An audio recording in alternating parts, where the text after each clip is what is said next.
বাংলাদেশে কোনোভাবেই যেন ফ্যাসিবাদের পুনরুত্থান না ঘটে সেজন্য সবাইকে ঐক্যবদ্ধ থাকার আহ্বান জানিয়েছেন গণসংহতি আন্দোলনের প্রধান সমন্বয়কারী জুনায়েদ সাকি। তিনি বলেছেন, আমরা বাংলাদেশ আর কোনোভাবেই ফ্যাসিবাদের পুনরুত্থান চাই না। এজন্য ছাত্র, শ্রমিক, জনতার যে স্বপ্ন, সেই স্বপ্ন বাস্তবায়িত হতে হবে। সেজন্য আমাদের ঐক্যবদ্ধ থাকতে হবে। আমরা যদি জনগণের স্বপ্নকে সত্য পরিণত করতে চাই আর কাউকে ফ্যাসিস্ট হিসেবে দেখতে না চাই, তাহলে আমাদের ঐক্যবদ্ধ থাকতে হবে।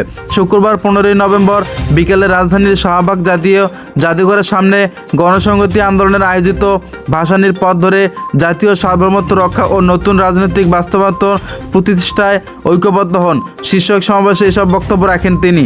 সমাবেশ শেষে শোভাযাত্রা করে গণসংহতি আন্দোলনের নেতাকর্মীরা। সাকি বলেছেন, বিদেশি শক্তিকে ভুল বুঝিয়ে আবারও ক্ষমতায় আসার স্বপ্ন দেখছে ফ্যাসিস্ট সরকার আওয়ামী লীগ। ট্রাম্পের পোস্টার নিয়ে মিছিল করে ক্ষমতায় ফেরা যাবে না। ফ্যাসিবাদকে বাংলার জনগণ আর কখনো মেনে নেবে না। দেশে যাতে আর কখনো ফ্যাসিস্টরা ফিরে আসতে না পারে, সেজন্য নতুন রাজনৈতিক বাস্তবতার ওপর গুরুত্ব আরোপ করে তিনি।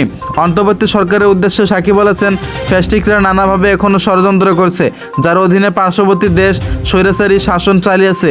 তারাও চায় যে কোনোভাবে এই দেশের ক্ষমতা যাতে তাদের হাতে থাকে। এই কারণে আমরা আপনাদের বলি, অভ্যন্তরীণ রাজনৈতিক শক্তি সংহত করতে হবে।